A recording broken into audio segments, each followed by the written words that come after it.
Srimad Bhagwad Gita, chapter 2, sloka 56 and 57.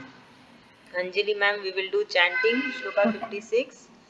Dukheshvanu, दुःखेष्वनु Dvignamana, विघ्नमना Sukheshu, सुखेषु Vigat Spriha, विगतस्पृहा Vitaraga, वीतराग Bhaya Krodha, भयक्रोध Stitha Dhir Muni, स्थितधीर्मुनि Ruchyate. रुच्यते Shloka 57. Yaha sarva यः सर्वा tranbhisne त्रान्बिस्ने hastat tat हस्ततत् prapya प्राप्य shubhashubham शुभाशुभम् nabhinandati नाभिनन्दति na dveshti न द्वेष्टि tasya pragya तस्य प्रज्ञा pratishtita. प्रतिष्ठिता. Thank you.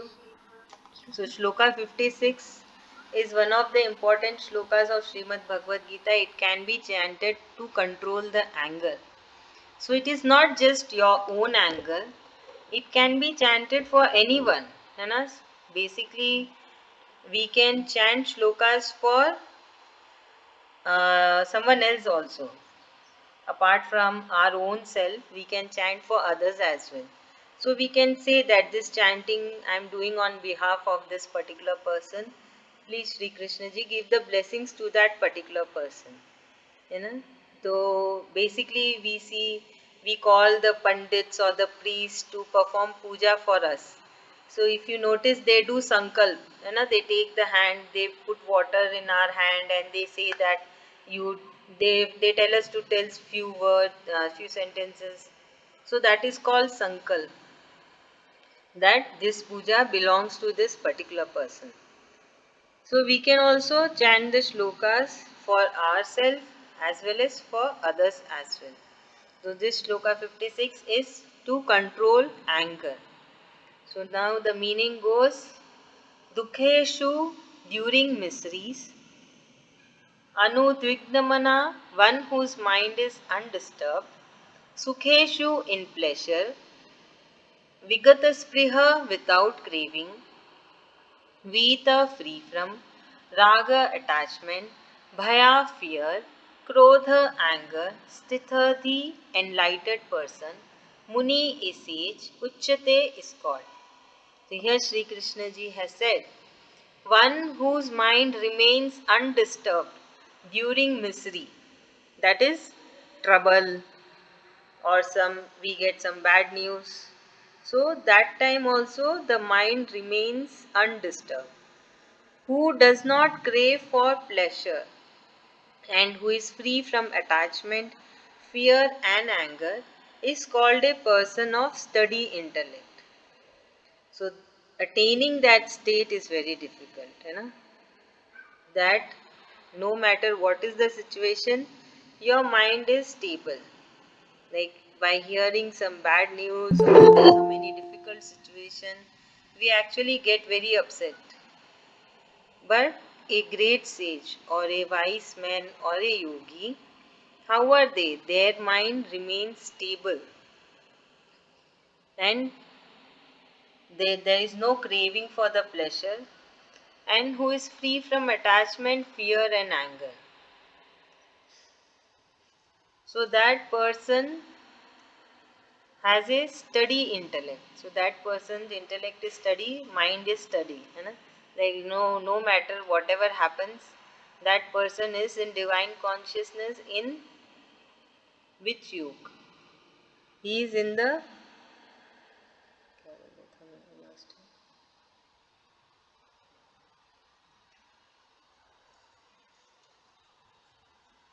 he is in the state of happiness where he is happy by being in the divine consciousness. So that state has to attain.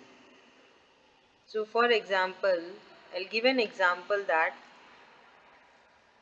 like we plan to make a dish. You know, obviously the whole day goes with the planning, that this after this work we will do this, after this time the whole day goes in the planning. Suppose by chance you are not able to, your day doesn't go according to your plan, what happens generally? It's a very common tendency that a person gets very disturbed. You know, it gets very sad that I have planned this, but it has not happened. It has happened the other way. So, one, if a person has attained the study intellect, that time that person will not be disturbed.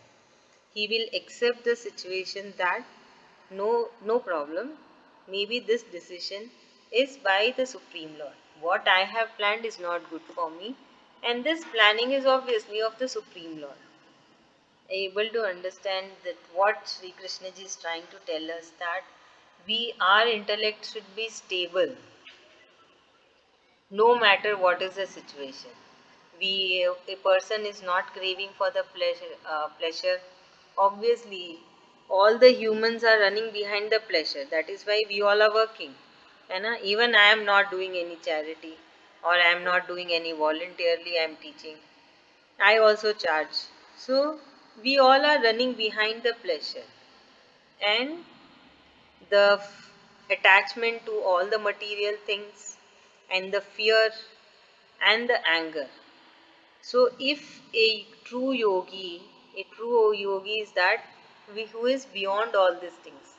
A true yogi will not be disturbed no matter what is the situation.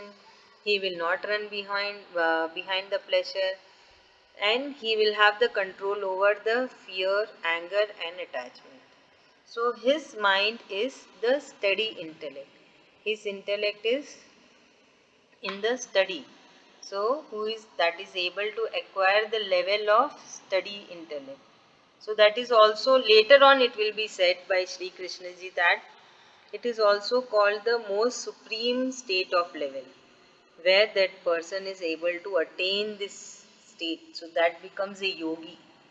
You know, it is very difficult to attain this state. But you can attain slowly and gradually.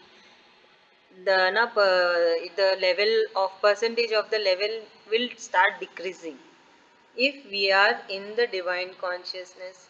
If we are chanting the shlokas, we are remembering Sri Krishna ji, the level of impact will be less, so gradually it will reduce as well.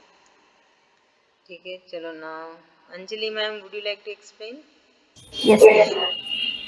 So here, Sri Krishna is telling to Arjuna that the person, whoever it is, the person who don't feel happiness or sadness while getting some materialistic thing, or while losing something as a sad person, who doesn't feel all that, and whoever doesn't have like fear of losing something, or anger, or any love towards anything or anybody, so who doesn't have all this is like a stable and conscious mind person, and he will achieve the concept of moksha and reaching the supreme lord.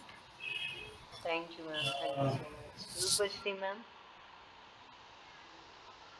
Yes, ma'am.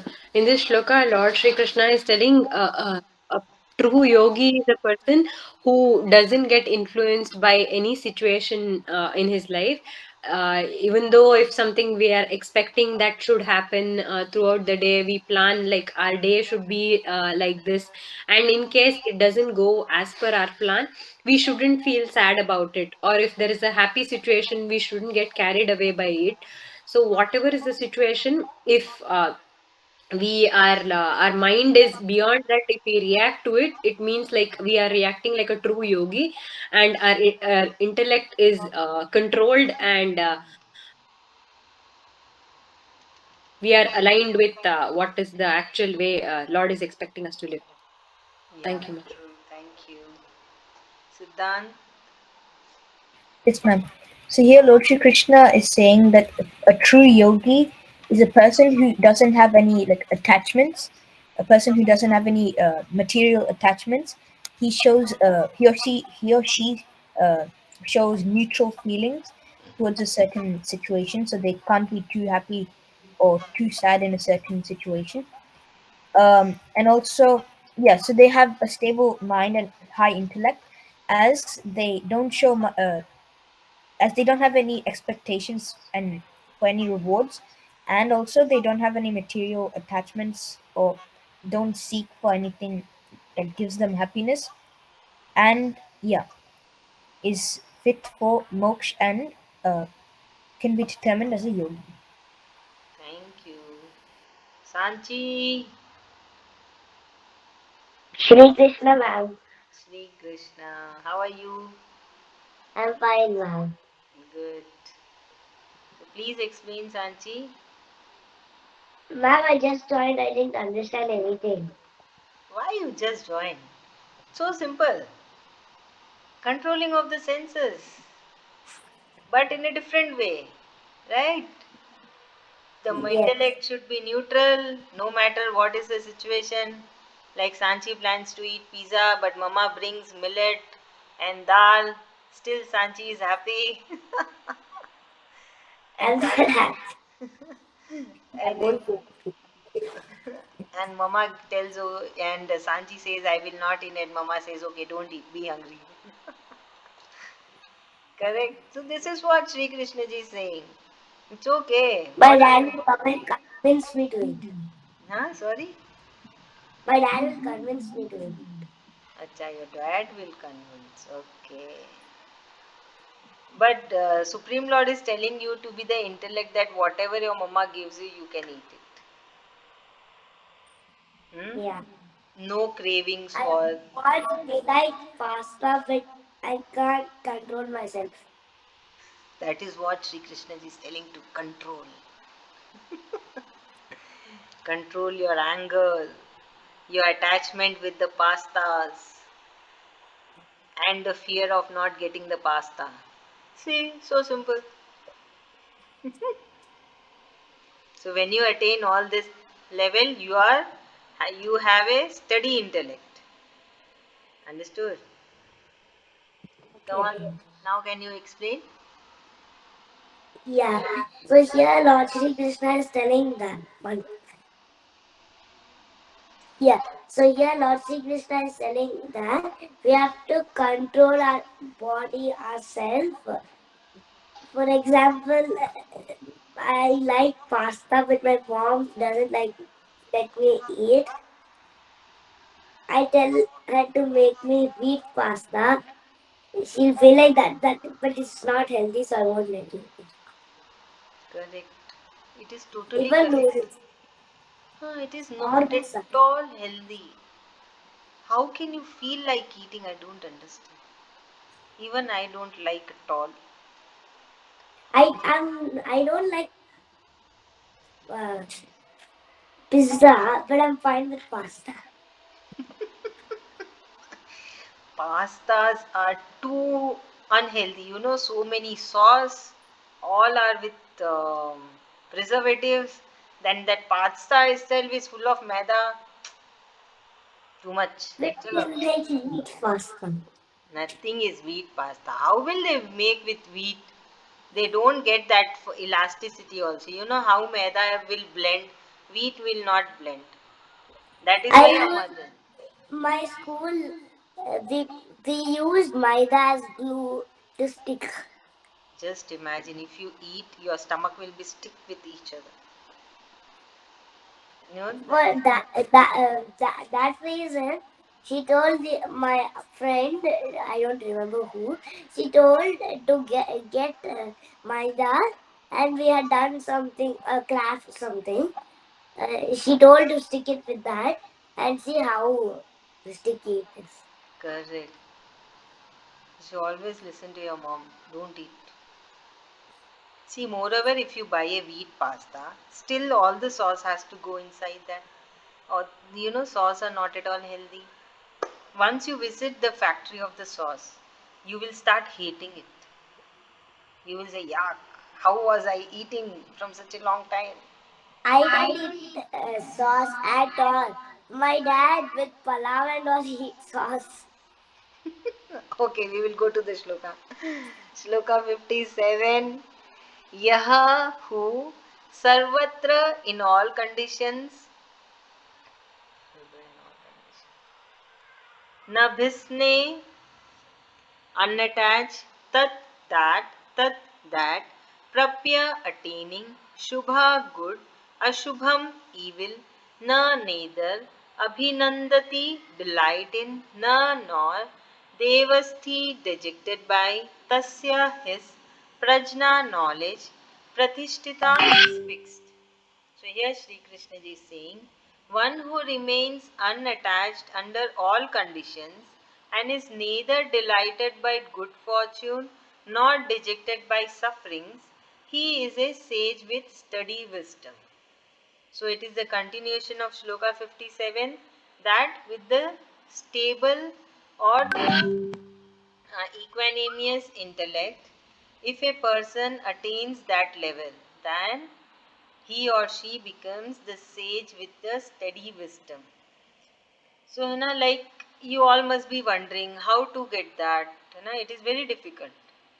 It is really super difficult. But what Sri Krishna ji has said before itself, that you have to practice. Keep training your mind. So whenever you feel that I cannot do this, don't say that I cannot do this. What happened? You are training your mind that I cannot do this, I cannot do this. In fact, you should say, I'm trying my best to do it, I'm trying my best to do it. Understand? We actually, that is why it has been said, don't say any negative terms or words. Basically, to whom you are talking? You are talking to yourself. And yourself is what? Your brain, your soul. So you are training it. You know? For example, you just see that you are walking and no, to little far distance you will feel that over there I am going to fall down. So you have sent the signal and you are train your mind that over there you have to fall down. So what your brain will do in return? I'll try to do it really. Ah, that is why we should not train our mind in a wrong direction. We should. I was I was drawing something. I felt it was hard. I couldn't do it. I thought I can't do it, but I didn't do it.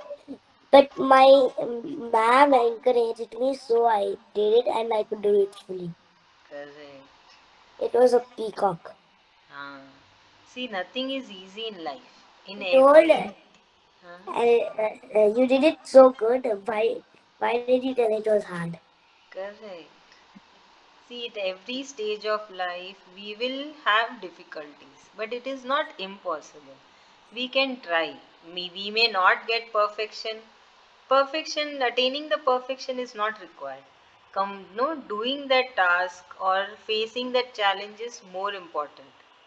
Correct? So, don't tell negative terms to your brain. Don't train your brain in the wrong direction. We can try.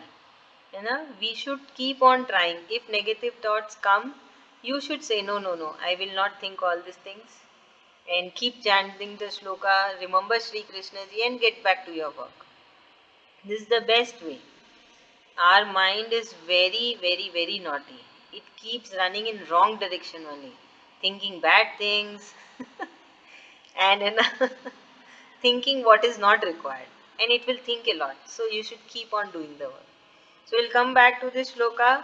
So here Sri Krishna ji is saying that one who remains unattached under all conditions, no matter what is the condition, you are not attached to anything, neither your karma nor the material things, nowhere, and is neither delighted by good fortune or any good news or any good thing. Suppose you get some surprise or you get some gift, and nor you are sad by listening some any bad news or somebody hurts you, or by any sufferings. We get pain also, right?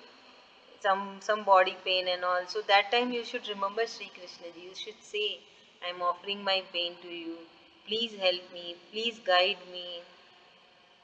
So when a person attains this state, he becomes a sage that person becomes a sage with the study wisdom.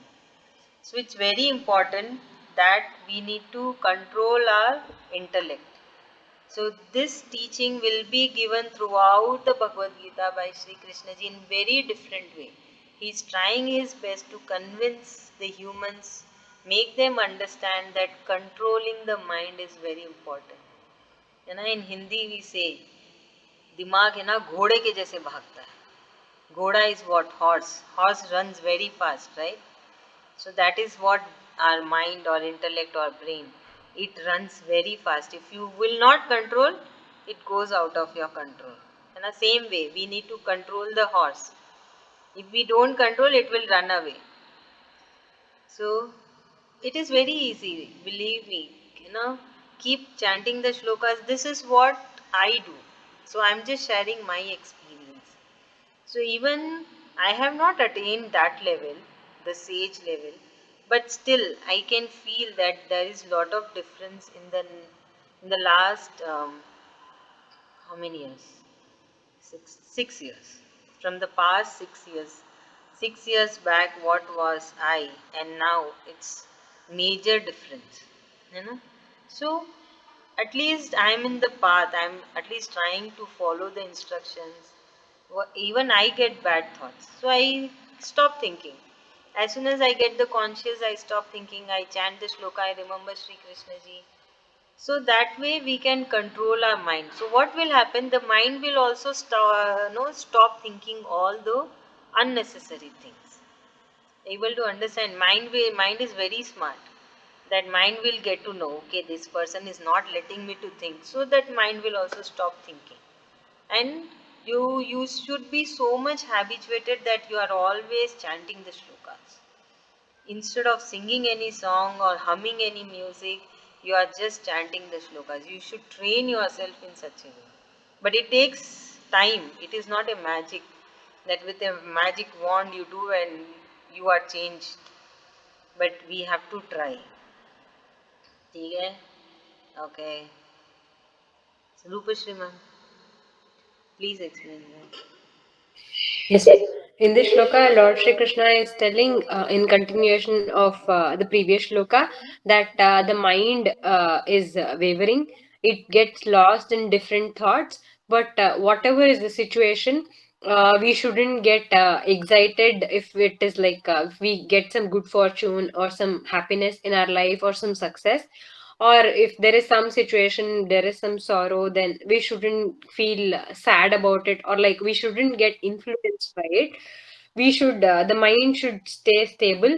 So if we are in such a state, then that is the right way to live life. We'll not get attached to things. So we shouldn't get attached to any materialistic things, and the thoughts keep coming and going and it's wavering in different directions. As much as possible, we need to bring it back and focus and chant the Maha Mantra of Bhagavad Gita. Thank you so much, ma'am. Yes, ma'am. Thank you, ma'am. Done. Right. Yes.